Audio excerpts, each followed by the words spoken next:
Ja tere õhtust! Algab vestlusring sarjast Elavad vanalinnad, mis on osa Norra Kultuuriväärtuste Ameti ja Eesti Muinsuskaitseameti koostööprojektist ajalooliste linnasüdamete elavdamine ja kohalik areng kultuuripärandi kaudu.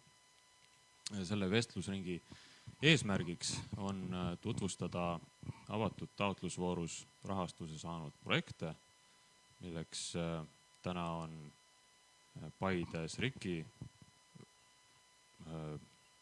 projekt Tallinna tänav 13 Paides ja selleks fookusteemaks, millest me räägime, see on kestlikkus.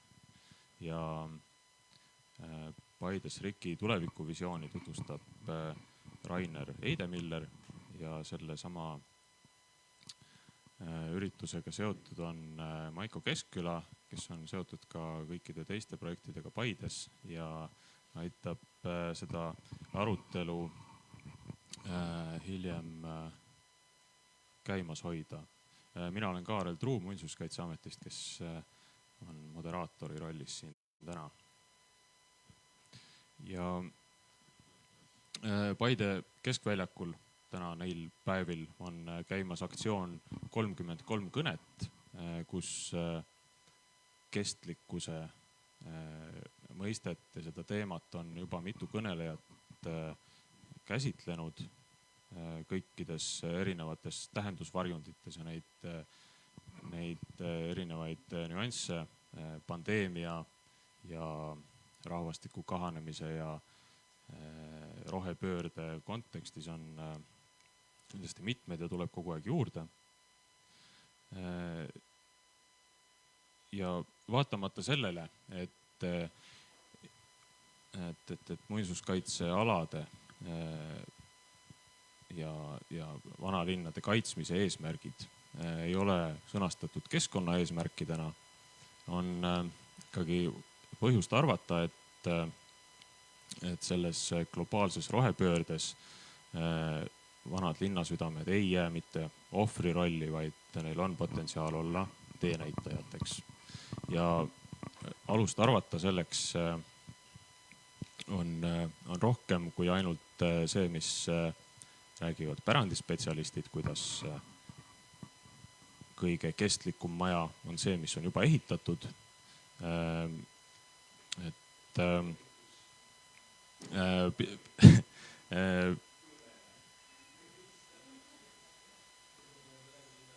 Ja, et see, mis vanalinnades võibki jääda puudu sellest arvutuslikust energiatõhususest, see kõik on võimalik kompenseerida linnaruumiliselt. Ja just selles mõttes, millest rääkis Indrek Neivelt 7. mail Paide keskväljakul, kus ta pidas silmas kestlikkust, mille eelduseks ei ole kõikide põldude katmine päikesepaneelidega. Et ajaloolised linnasüdamed on iseenesest juba kestlikud, nad on kestnud aastasadu ja nende rajamisel ei ole olnud eelduseks intensiivne autoliiklus, kõik igapäevaeluks vajalik on käe-jala juures, puhtav ja tervem elu, nagu öeldakse. Ise küsimus on see, et kas seda potentsiaali on võimalik rakendada siis, kui valdav osa elanikest on harjunud, et kõik igapäevaseks toimimiseks vajalik on autosõidu kaugusel äärelinnas kaubanduskeskuses. Et nendest teemadest ja kestlikkusest ja selle teistest tähendusvõimalustest saame rääkida pärast seda, kui on tutvutud Paide SRIK-i kogukonnamaja projektiga. Ja esmalt vaatame videotutvustust ja siis on Raineri ettekanne. Palun. Ei, tervist! Me oleme jõudnud nüüd Tallinna tänaval ühe huvitava maja juurde. Tallinna tänav 13, nagu näha on. Võiks korra teha tiiru peale, mis maja see selline on. maja küljes on üks infotahvel, mida saab igaüks lugeda, aga siin on näha vanu fotosid, kuidas see maja algselt välja nägi. Samasugune sammas portikus, aga on näha, millised olid algsed aknad ja milline oli algne laudis ja katus. Aga nüüd, kui me vaatame seda maja praegu, siis on näha, et siin on igasuguseid muudatusi tehtud, nõukogudeaegsed aknad, rõht laudis, aga siiski on selliseid huvitavaid detaile säilinud algusaegadest, näiteks need õhutusavad seintes.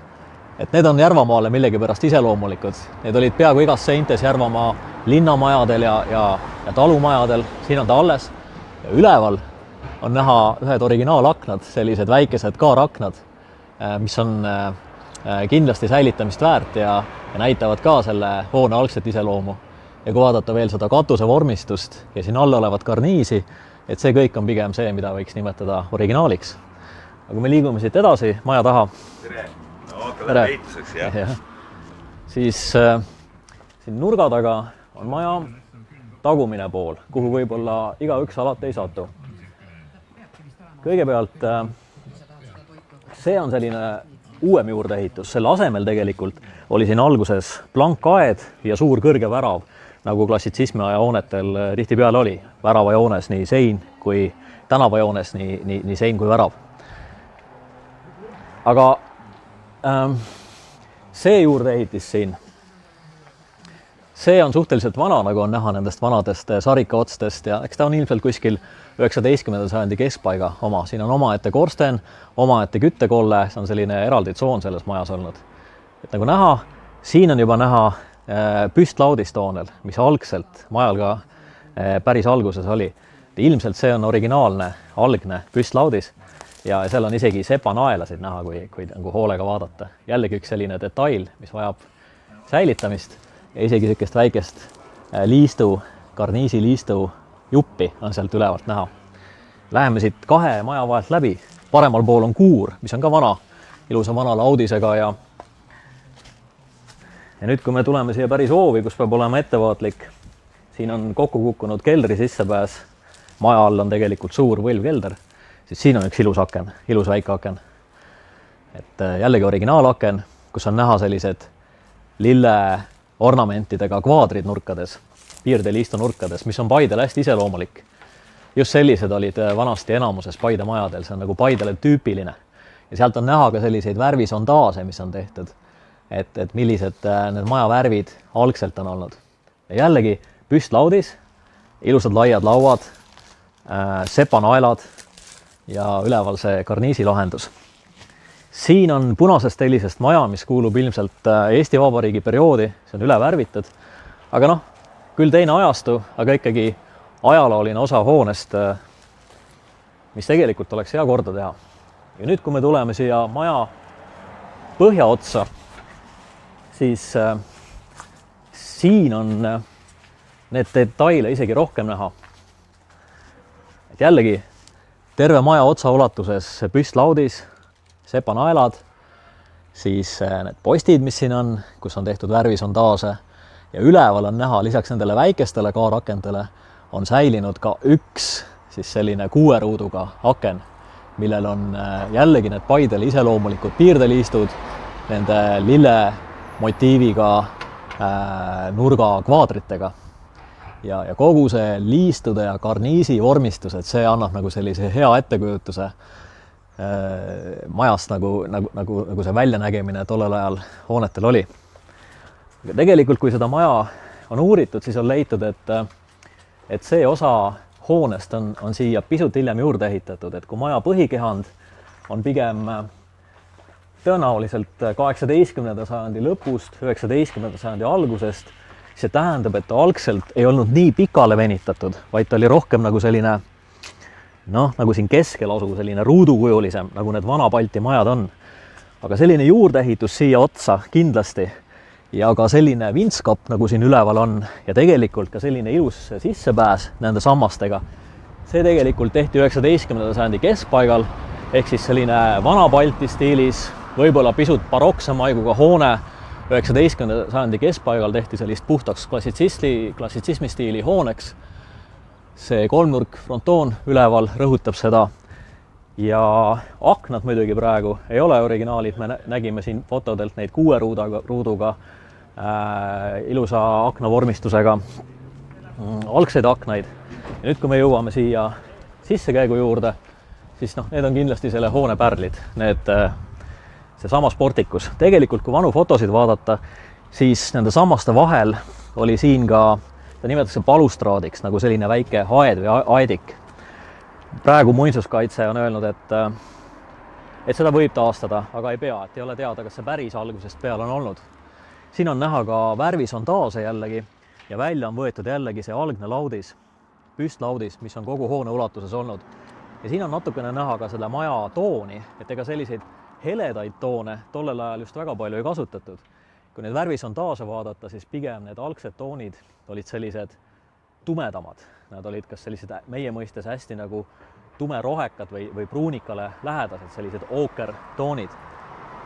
Ja hiljem on tulnud tasapisi ka kollast ja heledamat tooni sisse, aga seda juba palju hiljem. Ja see uks on ka kindlasti säilitamist väärt, ehkki on näha, et ukse piire lengid on juba kõvasti seene poolt kahjustada saanud, aga ka siin on näha seda traditsioonilist piirdeliistu, kus on olnud kvaadrid nurkades ja sellise tahveldusega uks ise on siin kindlasti alati ees olnud, mida näitavad ka need värvisondaasid. Aga nüüd läheks siis uksest sisse ja vaataks seestpoolt maja.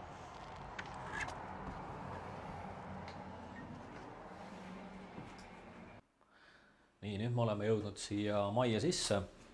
Kui me vaatame seda ust teiselt poolt, siis näeme samasugust tahveldust ja siin neid värvisondaase, kust on näha ka seda tumedamat algsemat tooni ja kohe siin samas sellist ilusaid oinassarve hingesid, mis on ka originaalukse juurde kuuluvad. Aga leng ise on kõvasti kannatada saanud, nagu näha, siin on palju sellist pruune kuubikuid puidu sees, ehk siis pruunmädanikku, sest maja sein on siis tselluloosi ära söönud ja jätnud sellise hapra puidu alles, mis tuleb kindlasti välja vahetada. Ka piirdeliist on saanud kannatada, aga mujalt on õnneks see välja loetav ja taastatav. Ja kui korraks lakke vaadata, siis laes on säilinud vana lagi, mida nimetatakse Poola laudiseks. Ilusad laiad lauad vaheliti, üksteise peal, isegi sepanaelasid on näha. Ja siis, kui see värv maha võtta, siis ma arvan, et sealt servadest tuleb ka sellist kerget ilusat profiili välja. Et see annab vihje, millised laed siin teatud kohtades tasuks taastada. Põrandal jällegi on üks teine detail. See on kunagi kuulunud seal maja ees oleva sammasportikuse sammaste alla. Praegu on seal samasugused valatud betoonist alused, aga algselt on olnud paekivist, nii nagu ka paekivist trepp ja paekivist sokkel ja vundament, et see tasub taastada. Nüüd, kui me läheme siia ruumi, siis see on selline avar. Ja kui vaadata korra lakke, siis on näha seal laes selliseid laugejaid servi, selliseid kumerusi. Seda nimetatakse peegelvõlviks, mis on vanadele hoonetele iseloomulik. Ja see on see visuaalne efekt, mis ta annab, aga väidetavalt ka kütmise puhul siis aitas talle õhuringlusele kaasa. Ja siit on natukene näha väljavõtet siis sellest laest, kuidas ta on ehitatud. Et siis laudade peal on traatidega kinnitatud pilliroog ja pilliroog peal siis mitu kihti traditsioonilist lubikrohvi. Millalgi nõukogude ajal on siin millegagi üle mäkerdatud, aga seal all on tegelikult selline ilus lubikrohvi kiht, mida saab taastada. Ja ka seintes on näha, kuidas on krohvi alune lahendatud, et vaheseinas, kus on palgi peale pandud siis laastuvõrk, siis selle peal asub samamoodi lubikrohv. Ja siin on mitmes kohas näha ka vanu tapeedinäidiseid. Et neid tegelikult on avaldatud ka ühes raamatus, mis Paide vanu maju ja tapeete tutvustab. Ja siit majast on palju selliseid näidiseid, päris vanu näidiseid. See sein siin vahepeal on hilisem vahesein. Algselt seda ei olnud ja see kõik oli üks suur saal. Sealt tagantpoolt on näha ka, et ka selle saali lagi lõpeb samamoodi peegelvõlviga. See on nagu ühe ruumi lahendus kõik olnud ja kui see taastada, siis tegelikult see algne nii-öelda ühe pere miljöö selles siseruumides ka taastub. Siin on kahepoolne uks, mis on välja võetud nüüd seinast, näha seda ruumi jaotust. Ja nüüd, kui me oleme siin tagapool ruumis, siis siin me näeme samamoodi seda peegelvõlvi, mis on läinud edasi tegelikult sinna tuppa, mis on praegu eraldi toaks ehitatud. siis seda lahendust, kuidas alt jällegi tuleb välja pilliroog ja lõpeb laastukrohviga ja paksu lubikrohvi kihiga ja jällegi mõningaid ilusaid tapeedinäidiseid. Siit on natukene näha ka, kuidas seda peegelvõlvi alust on ehitatud, kuidas need lauad on pandud niimoodi nurka järjest ja siis selle peal on ehitatud üles sellist kumerust krohviga. Ahjud on siin muidugi nõukogudeaegsed, siin on kindlasti olnud ka kahvelahjusid, need tasub taastada. Kui me läheme siia ruumi, siis siin on üks väga tore vana uks karplukuga. See luuk on võib-olla pisut hilisem, aga samamoodi see ilus väike tahveluks selliste ilusate vanade hingedega ja luku vormistusega, luku kattega. Et jällegi üks selline väärtus selles majas. Siit me jõuame teise saali. Selles saalis on üks selline tellismüür. Kõik muu on siin ilmselgelt suhteliselt hiline. 90ndate küprok ja tellisahjud, mis hästi ei tööta. Aga milleks siin on selline tellissein järsku keset ruumi? See on tegelikult ju puitmaja. Sellepärast, et selle koha peal tegelikult oli vanasti mantelkorsten. Vanadel hoonetel oli teatavasti selline hästi laialt altpoolt algav ja üles kitsenev korsten, mis siis küttis selle ümber olevaid ruume. See mantelkorsten on siin hiljem välja lammutatud, kui tulid juba kaasaegsemad ahjud sisse. See on see väike jupp, mis sellest on säilinud, et vähemalt see mantelkorstne asukoht tasub siin kindlasti markeerimist. See välja või sissekäik, mis sealpool on hiljem ehitatud, siis kui hoonet sinna külge pikendati ja laiendati ja kui see tegelikult nagu sellisest ühe pere elamust kasvas tasapisi nagu siis mitme korteriga elamuks. Seal on neid ruume veel, seal taga on köögiruum, aga siit me läheksime teisele korrusele.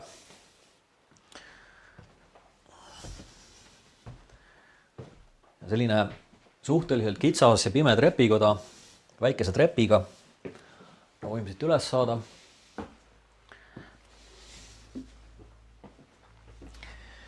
Ülemine korrus ei ole iial olnud muidugi nii uhkelt välja ehitatud nagu alumine korrus. Siin on pigem olnud siis hilisemad korterid, hiljem välja ehitatud korterid. Need vaheseinad on kõik nõukogude ajal juurde ehitatud. See vahesein on tegelikult toolvärgi peal, mis katus toetab ja õnneks on siin terves ulatuses näha katuse seisukorda, mis on, võib öelda, väga hea. Et tegelikult oleks tore, kui selle hoone ennistamisel see katuse konstruktsioon, toolvärk ja kõik muu jääks alt nähtavaks nii palju kui võimalik, ehkki tuleohutuse nõuded on võib-olla need, mis seda natuke piiravad. Üleval on korterid, 3 korterit, see on üks. Köök, tuba ja siis sellised konkud ja mida on tore siit vaadata, on see sama väike kaarakend, mida me õues nägime. See on jällegi kindlasti säilitamist väärt detail ja sellel konkreetsel aknal on veel säilinud ka need nii-öelda ruudujaotused, need pulgakesed seal vahel, mis jällegi annavad vihje sellest, kui hea ta algselt välja nägi. Aga muidu nagu näha ka teiselt korruselt rõhtpalk ehitis, mis on jällegi nendele valdavalt 19. sajandi hoonetele iseloomulik. Et hiljem hakkasid tulema teisel korrusel pigem püstpalkseinad. Kui me siit liigume tasakesi tagasi, siis siin on näha ühte sellist ilusat nunnut väikest ust, mis küll hetkel kuhugi ei vii, aga siit edasi pääseb ülejäänud 2 korterisse. Kui kujutame need vaheseinad siit kõik ära, mis on hilisem kiht, siis keskel on selline suur avatud ruum. Ja nüüd me jõuame sellesse tuppa, mis oli väljas siis näha vintskapina.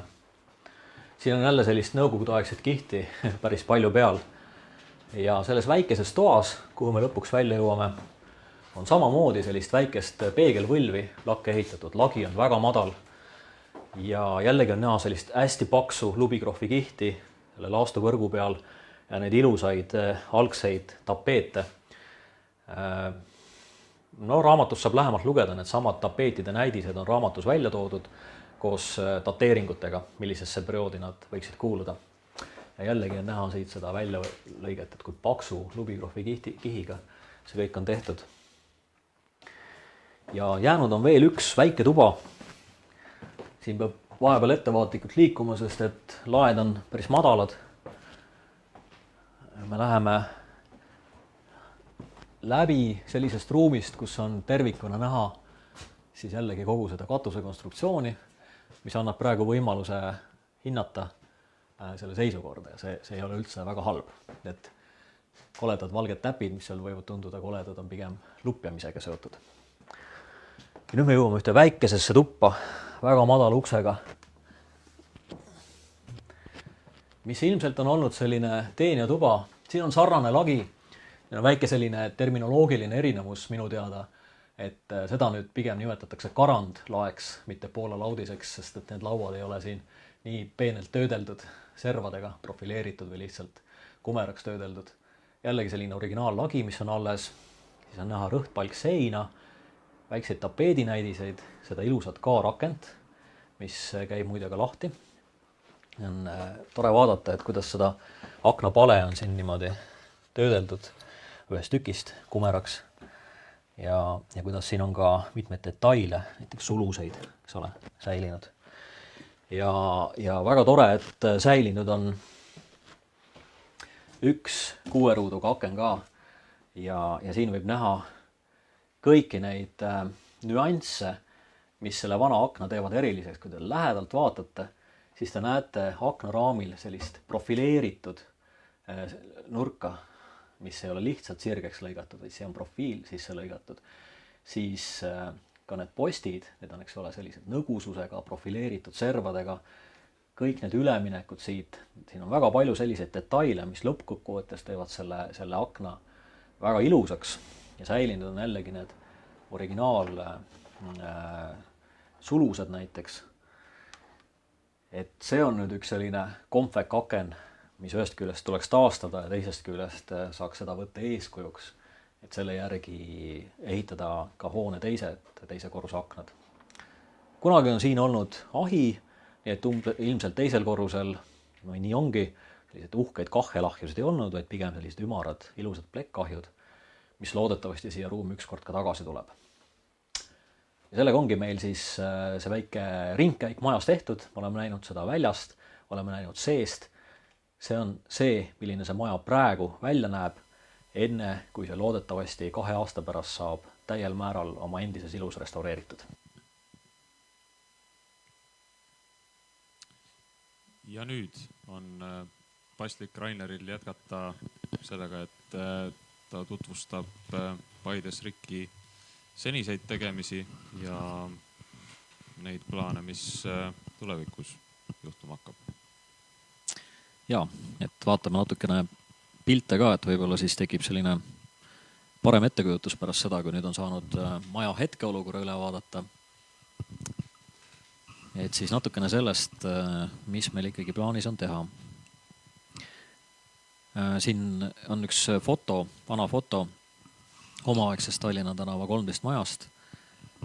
Tallinna tänav ju Paide peatänav ja tegelikult on niimoodi ääristatud selliste ilusate vanade majadega, et miljöö mõttes on ka see väga hea ja sobilik koht.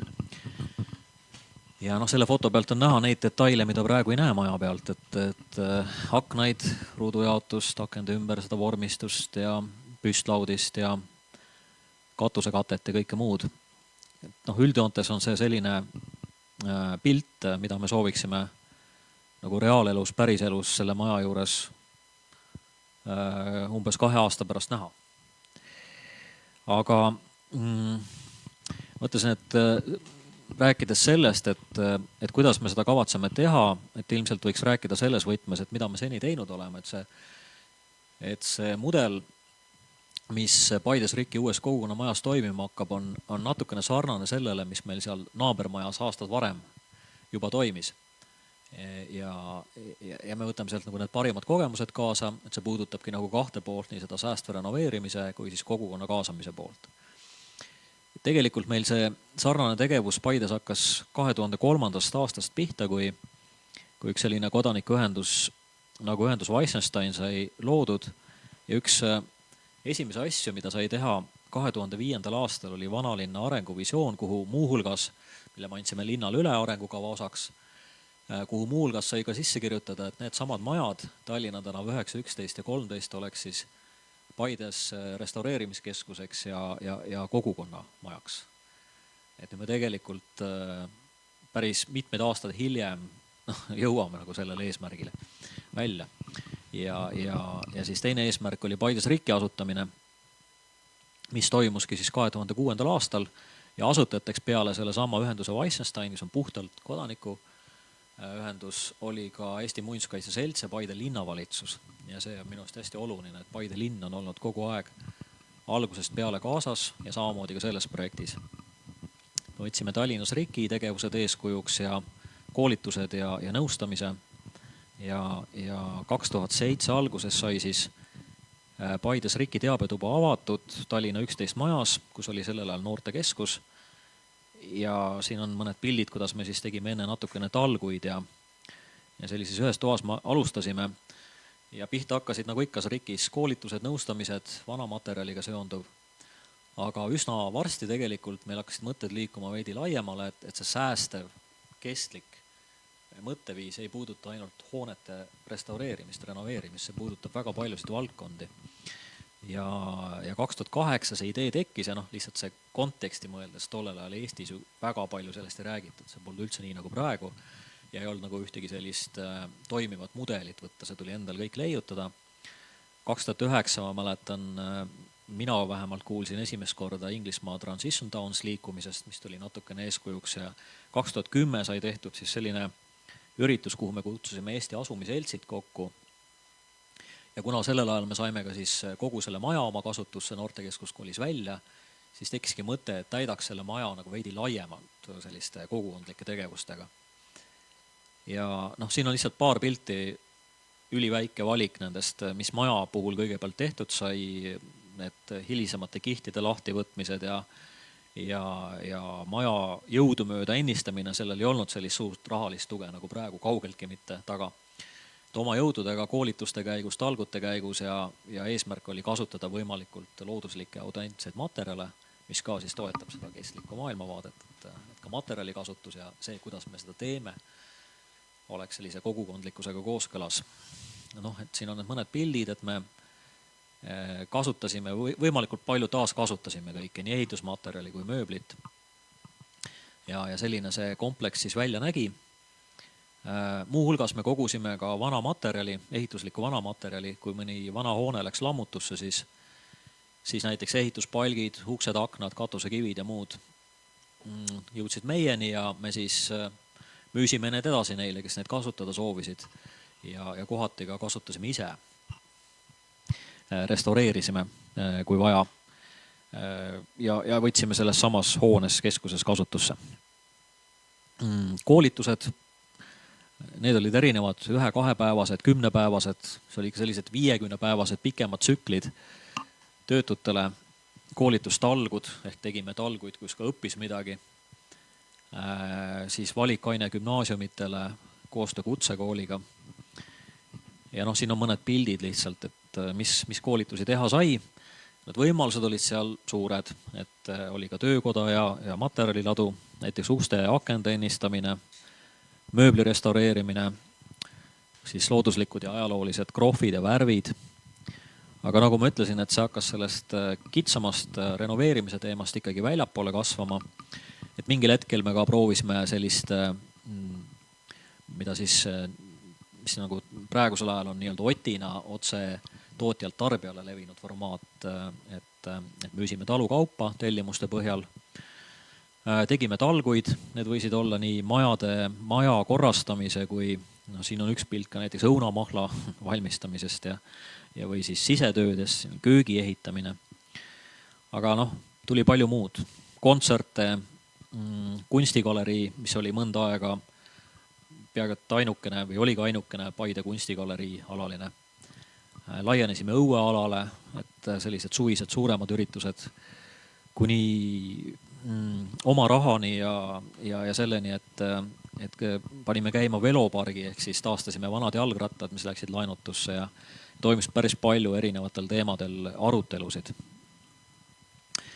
Ja kogu muu selline lihtsalt kogukondlik mõnus olemine käis asja juurde, et selles mõttes kogu aeg on olnud eesmärk kogukonda kaasata ja kaasata koos kogukonnaga ideid ja vaadata, et kuidas see niimoodi dünaamiliselt tekib ja areneb, et ei ole sellist väga jäika sõnumit või plaani, vaid sellises koostöös ja tekivad need ideed, mõned jäävad kestma, mõned mitte, aga see peabki olema selline nagu elus asi.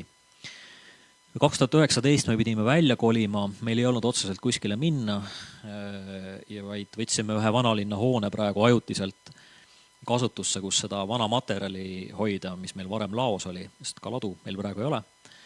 Ja nüüd vahepealsel ajal oleme teinud koolitusi, mida see viirus on takistanud kõvasti, aga näiteks Paide gümnaasiumis oleme teinud siis säästva renoveerimise valikainet, nii teooriat kui praktikat. Et see on päris kenasti läinud ja kus me praegu asume, ongi see sama ruum, kus me oleme, mis on tegelikult praegu selline ajutine Paides RIK-i nõustamisruum, kus on saanud ka mõningaid koolitusi teha. Aga kui selle projekti juurde konkreetselt minna, siis jah, Tallinna 13 ja selle ennistamine on selle projekti sisuks ja koostöö kogukonnaga. 2021 kevad ehk praegu me siis stardime selle kõigega ja 23 sügiseks, hilissügiseks peaks olema maja valmis. Siin on need eelarve numbrid ka kirjas, millest enamus ikkagi ongi otseselt hoone ennistamiseks mõeldud eelarve. Ja see on üks pilt, mida juba oleme näinud ja siin on üks teine veel, et tänu neile vanadele fotodele on tegelikult päris selliseid olulisi praeguseks kadunud detaile võimalik tuvastada, et võimalikult ehedalt see hoone ennistada. Siin on pilt meie eelprojektist, et ma olen võtnud siis eesmärgiks taastada püstlaudis sellised aknavormistused, nagu on näha nendel fotodel, mis meieni on jõudnud. Ja kivikatus, sellised massiivsed korstnad, see vintskap jääb ka alles ja sama sportikus loomulikult, mis on selline 19. sajandi teise poole juures maja juurde tekkinud. Ja siit tagaküljest ka need väljaehitused, mis sellest üks on 19. sajandi teine pool ja üks on tõenäoliselt Eesti Vabariigi aegne, ikkagi alles jätta ja taastada, et selline sopilisus ja seal ei ole väga palju kõrvalhooneid säilinud, peale puukuuri, mis jääb ka alles, aga et kogu see selline pisut teissugune miljöö, mitte selline sirge küprok, betoon, klaas, eks ole, vaid nii, nagu ta omal ajal oligi.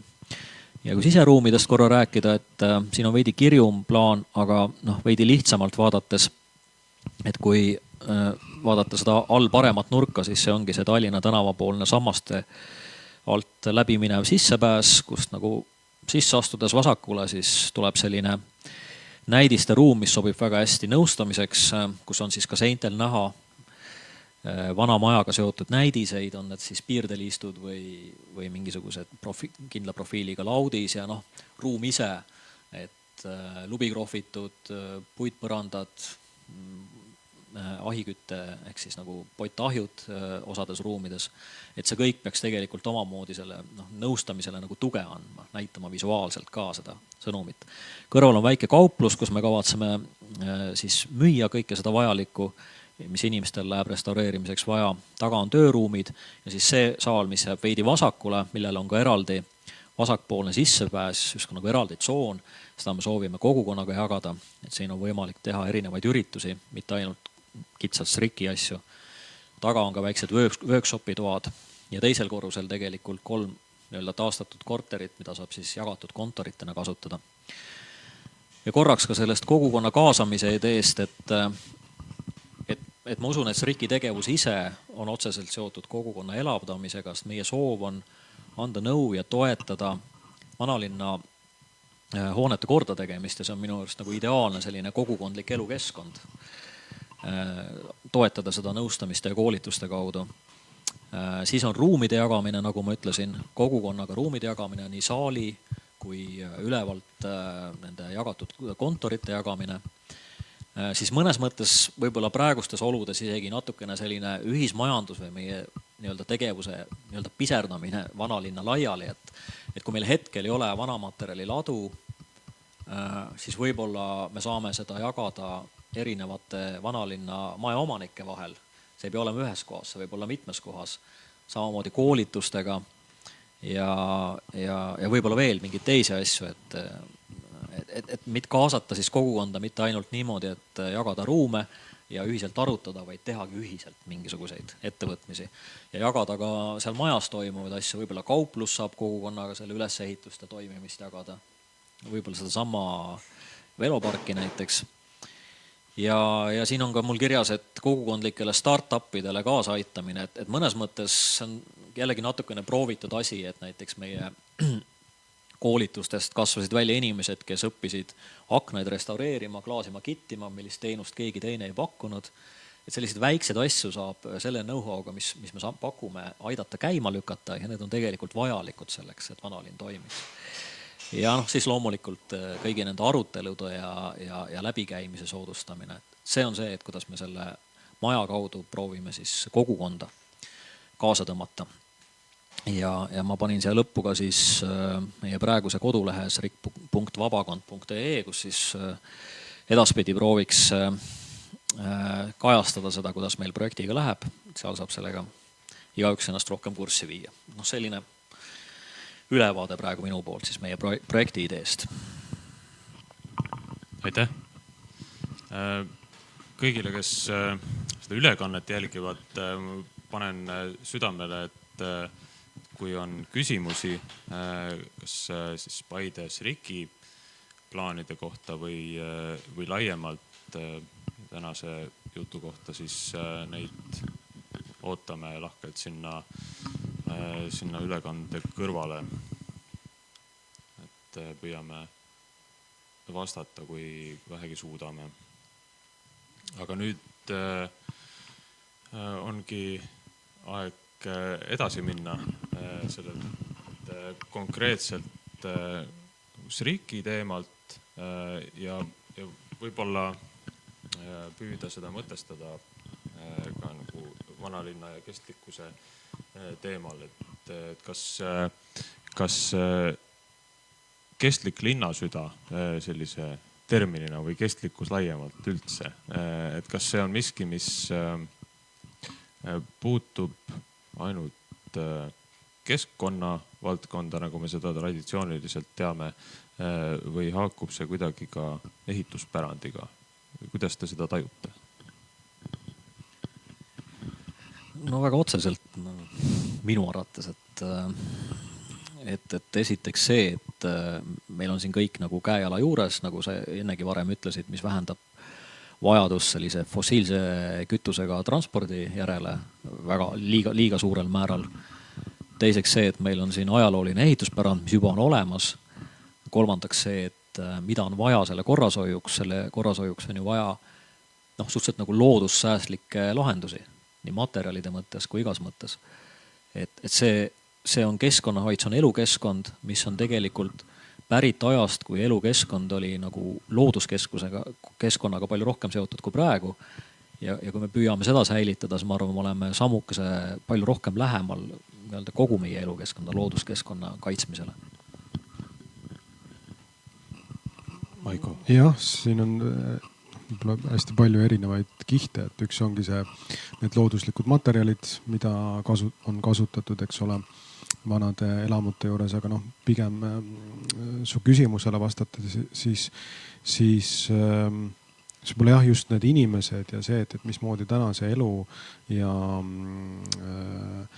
praegune selline linna planeerimine seda elukeskkonda sellistes vanemates linnaosades soosib, et Paide on selles mõttes selline ma ei oska, kas nüüd hea näide, aga selles mõttes klassikaline näide sellest, kuidas ikkagi selline linna süda on ajaloolisest linna keskusest hakanud ära nihkuma kaubanduskeskuste poole, et Paide puhul on selleks siis õnneks ei ole ta päris liikunud linnast väljas olevate kaubanduskeskuste juurde, vaid siis Paide muusika- ja teatrimaja juurde, kus on siis ka 2 suuremat poodi Paides ja ütleme võib-olla seal on ka Lembitu park lähedal ja selline võib-olla rohkem elu, ütleme siin laupäeva hommikul ja nädalavahetusel võib-olla võib isegi sealt leida, kui siit ajalooliselt Paide keskväljakult. Aga see on ka teistes linnades nii ja meie oleme siin lisaks Sriki ja Raineri kogukondlikule tegevusele oleme siis ka kogukondlikult seda linnasüdant elavdanud sellega, et siis suvel teeme siin sellist ruumiprogrammi, kus vallutame siis muidu valdavalt autode päralt oleva keskväljaku taga siis jalakäijatele ja korraldame seal siis suvist ruumieksperimenti. Et see on siis nii-öelda selline meie vastus sellele autostumisele ja autoga liikumisele. Siis väga huvitav nüanss, mis sellega on tegelikult välja tulnud, on see, et kui tähtis on sellises väikses linnas nagu Paide, kus kõik on jalutuskäigu kaugusel, liikuda autoga, eks ole, et see parkimiskoht seal poe või kohviku ees on nagu üli tähtis ja see tuli seal ruumieksperimendi käigus väga kenasti välja.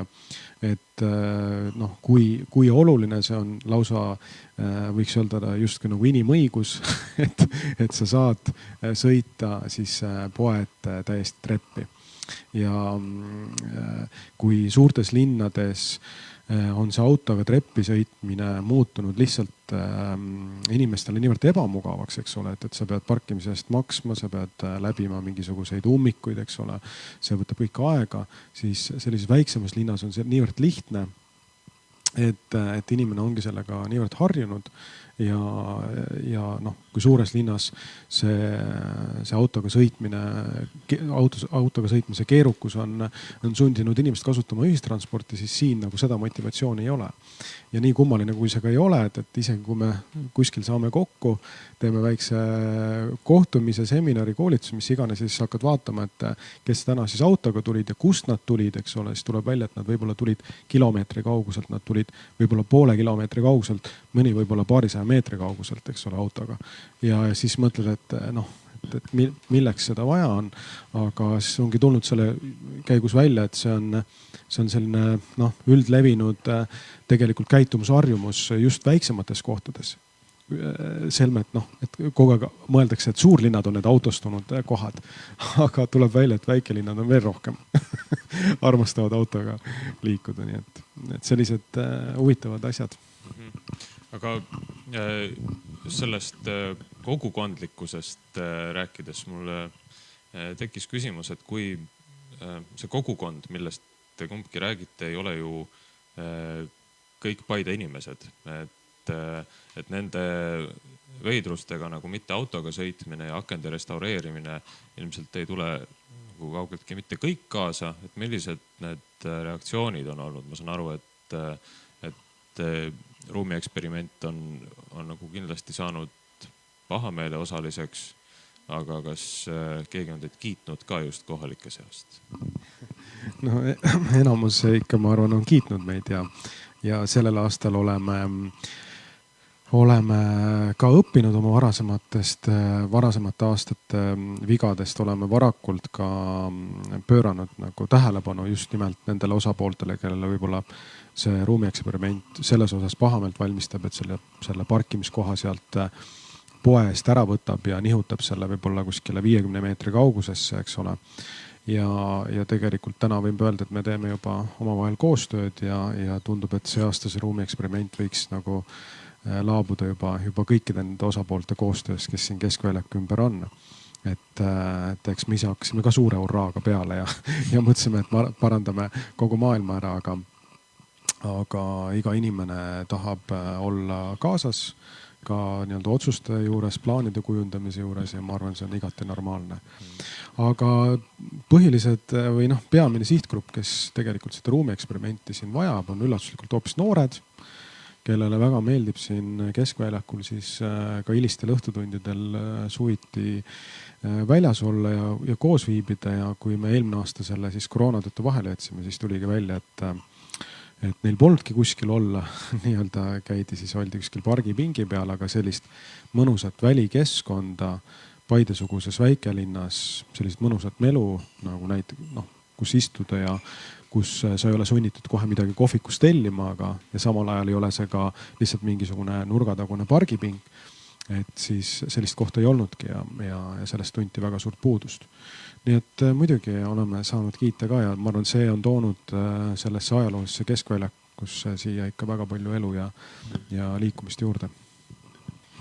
ja noh, ma ütleks veel nii palju, et see puudutab ka laiemalt seda kogukondlikku tegemist, mitte ainult keskväljakut, et noh, ilmselgelt selline kestlik mõtteviis on muudatus ja ilmselgelt ei ole kõigil ühtviisi kerge sellega kaasa tulla, et see on nagu globaalne probleem, et kes tulevad kaasa, kes ei tule kaasa, kes tulevad hiljem kaasa ja et sama olukord on kindlasti ka Paides. Teisipidi ma mõtlen, et ega siis see tegevus ei võta nagu kelleltki midagi ära. Et noh, isegi konkreetselt sellest voorust rääkides, see oligi mõeldud selleks, et vana maja korda teha, et seda ei oleks saanud kuskil mujal kasutada. Või siis, et kui meil on vanalinn, mis asub kesklinnas, siis linnale üldiselt on ka hästi oluline, et kesklinn oleks elus ja oleks korras. Isegi kui me ei räägi üldse ajaloolistest väärtustest, ta peab olema korras. Et kuidas me seda korda teeme, siis noh, pikas perspektiivis mõeldes, kui me teeme ta ikkagi nii-öelda omanäoliseks, selliseks nagu ta praegu on, mitte ei ehita kuubikuid täis nagu maailmas kõik kohad on, siis lõpuks me ikkagi võidame sellest. Ja kolmas asi, mitmekesisus. Et jah, et see on võib-olla teistsugune natukene kui paljude inimeste mõtteviis, aga minu jaoks on alati hästi oluline mitmekesisus. Looduses mitmekesisus on tegelikult nii-öelda ellujäämise võti, eks ole, üldse elu alus, et ma usun ka, et linnakeskkonnas, et on selliseid mitmekesiseid lahendusi ja mitmekesiseid lähenemisi ja proovimisi, et sellest võidavad kõik lõpuks. Kuidas selleni jõuda, et sihukesest õhinapõhisest ja aktsioonipõhisest lahendusest nagu edasi püsiva meeldiva keskkonnani jõuda? Just selles plaanis ka, mis Rainer välja tõi, et no, isegi kui me räägime rohepöördest, siis tõenäoliselt see sisuliselt peabki olema kuigivõrd pöördeline nähtus, et sellest ehk ei piisa, kui ainult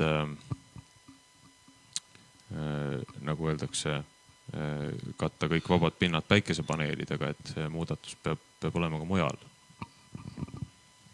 No jah, et siin juba mainiti Indrek Neivelti ja kes siin keskväljakul kõneles ka just sellest, et ütleme see rohepööre ja täpselt samasugune kapitalistlik siis tarbimise suurenemisele orienteeritud majandusmudel, need kuidagimoodi ei sobita omavahel kokku, et niikaua kui me oleme sellele tarbimise ja kasumi suurendamisele orienteeritud, siis me tõenäoliselt päris nagu rohepööret ei saavuta, mis tähendab seda, et me peame ikka väga tõsiselt ja põhimõtteliselt ümber mõtestama oma siis ühiskondliku mudeli nagu praegusel kujul. Ja noh, kui siin Rainer rääkis just Vabalinnamaja ajaloost, et siis mul just tulid meelde need diskussioonid sel teemal siin juba vähemalt 10 aastat tagasi, kus mitmed sellele tähelepanu pöördasid ja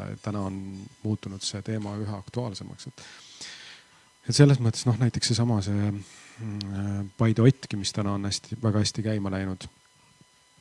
Ja tegelikult siia minu meelest selle juurde käib väga tõsiselt ka ise ehitamine, eks ole, ja just nimelt säästvad ehituslahendused ja kestlik renoveerimine. Et noh, see eeldab seda, et inimene ikkagi paneb ise käe külge ja õpib selle krohvimise ja põrandalaua puhastamise ja mitmed teised asjad ära. Ja seda tegelikult mitte ainult vanamaja renoveerimise puhul, vaid ka kas või paneelmaja korteri renoveerimisel. Et mina ise olen looduslike materjalidega ka ühe paneelmaja korteri ära renoveerinud ja ma ütleks, et see on ainuõige samm, et just nimelt seal looduslikke materjale kasutada, et vähekenegi luua seda looduslikkust ja sellist mõnusat keskkonda sinna korterisse.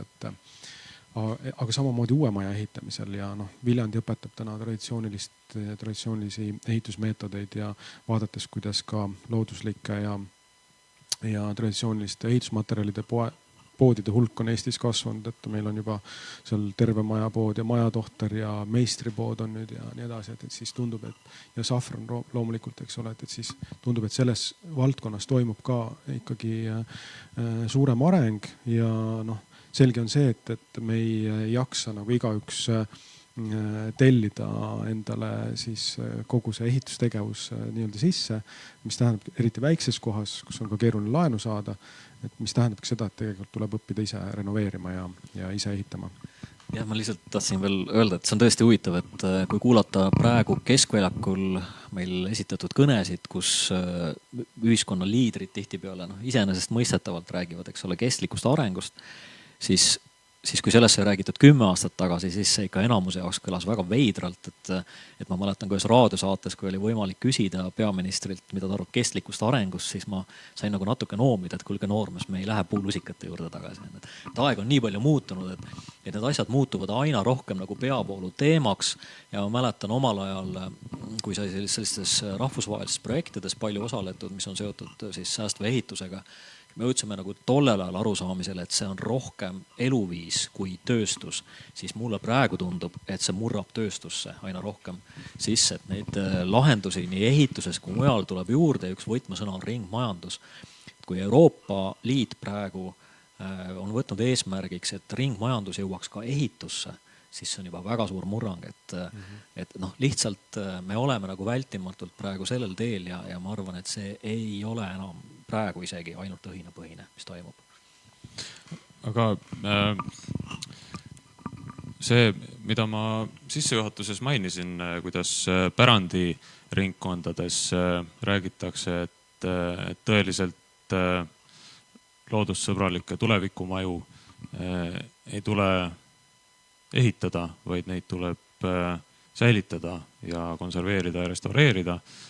Et see tundub primitiivne lähenemine, arvestades kõik seda, mis toimub nullenergia majade valdkonnas ja nii edasi, et kus kohas see tasakaalupunkt või selline tõde seal on nende vahel?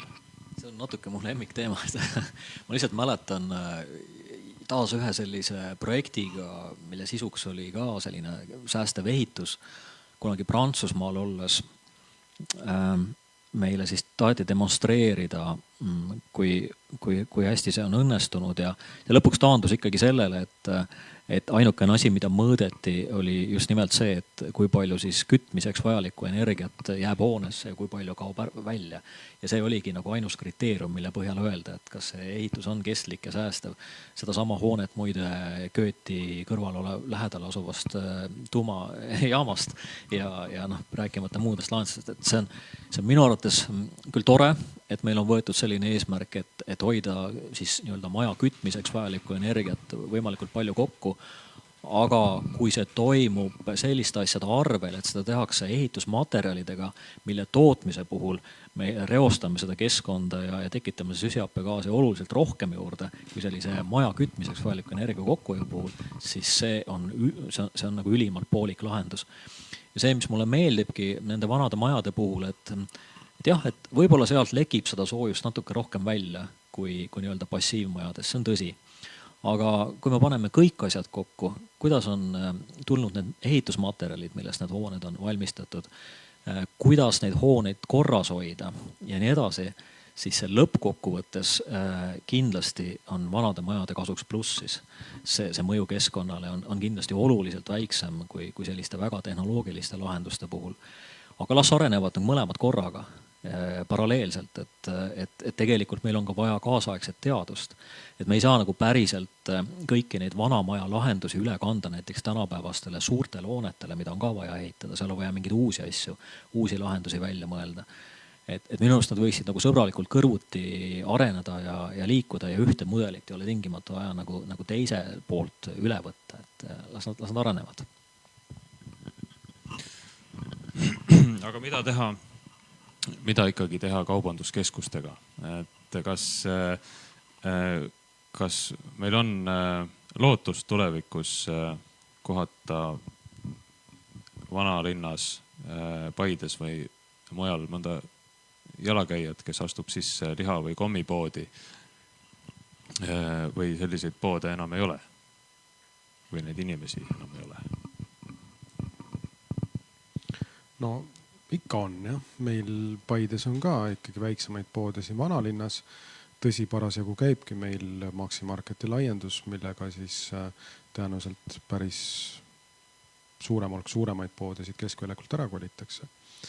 Ja diskussioon parasjagu käibki, et kas on see nüüd nii-öelda selline viimane surmahoop, eks ole, siin vanalinnale keskväljakule või on see hoopis võimalus nii-öelda selle uue keskväljaku kontseptsiooni arenguks, milleks võib-olla just nimelt need poed on olnud võib-olla takistuseks siiamaani, et see diskussioon sel teemal käib ja eks väga palju sõltub sellest, kes ja kuidas nendesse majadesse nüüd siis uue elu sisse toob ja mis seal tegema hakatakse.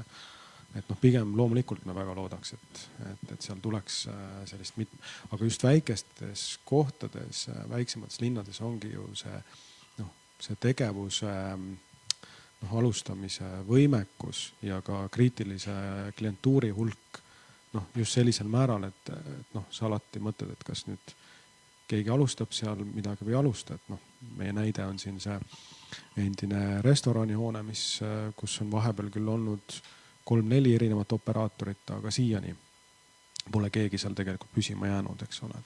Et kui keskväljak ja ligipääs on hea ja nii edasi, aga ei ole käima läinud.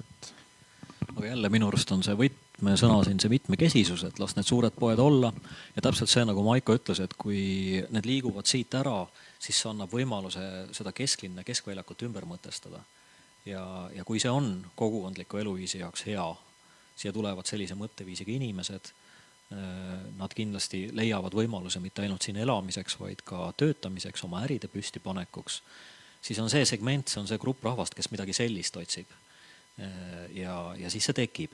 Et tegelikult praegu me oleme ka ruumis, mis nii-öelda normaalsel ajal, kui piiranguid ei ole, ju toimub väikese kohvikuna vanalinnas, et neid on võimalik siia luua ja siin ei ole nagu konkurents halb, et mida rohkem neid väikseid kohti on, seda rohkem nad üksteist toetavad tegelikult. Jaa, see kõlab hästi.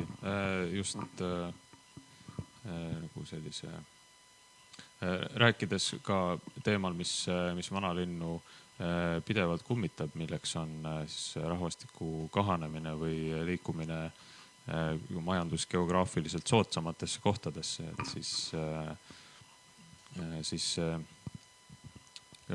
minu arvates ei ole seda ohtu, et Paide või mõni teine vana linn kahaneks täpiks ja haihtuks, et isegi kui pidada silmas mingisuguseid kataklüsme, mis siin varem on olnud nagu Põhjasõda ja Liivisõda, et siis isegi kui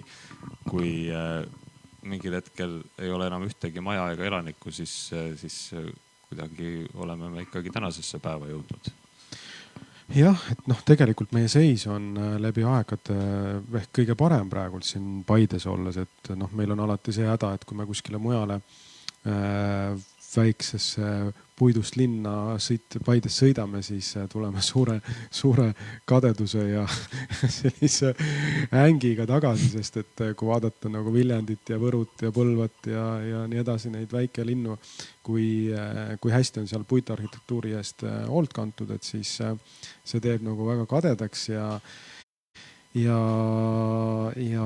paneb mõtlema, et aga miks meil siis nii ei ole. Et meil muidugi siis veneaegne selline linna planeerimine lõhkus seda muidugi väga-väga palju maha, just siin Paides ka. Aga praegult on tõesti mitmed need hooned, mille suhtes me olime vahepeal siin Raineriga vist küll juba lootuse kaotanud, nagu näiteks Posti 12 siis kujunemas tänaseks riigigümnaasiumiks, eks ole. Sama kogukonna keskus Tallinna tänav 11 saab see aasta valmis, siis muuseum kolib sinna sisse ja nüüd ka praegune projekt, nii et tegelikult juba 3 üliolulist objekti Paide vanalinnast saab korda, et see kindlasti annab tõuke ka muule hoonestusele siin Paides, et kahtlematult. Vahel on nagu arengud ootamatud, et jah, et Järvamaa on üks kiiremini väheneva rahvastikuga maakondi Eestis üldse.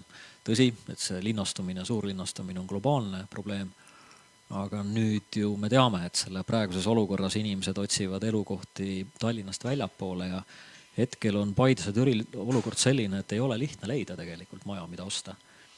ja ega ka selline kogukonnakeskus, ka see, nagu meil oli Vabalinna majas, selle olemasolu on ülioluline, et inimesed, kes nii palju kui uuringud näitavad, otsivad endale sellist elamiskohta. Jah, nad otsivad töökoha järgi, nad otsivad kooli, lasteaia järgi, aga väga paljudele on hästi oluline, et kus on see koht, kus ma saan koos käia ja mingeid ühiseid asju teha. Selline kogukonna kokkusaamise koht peab olema ja et see toimis ja see töötas omal ajal ja ma usun, et see annab nagu tõuke tulevikus samamoodi. Jaa, aitäh.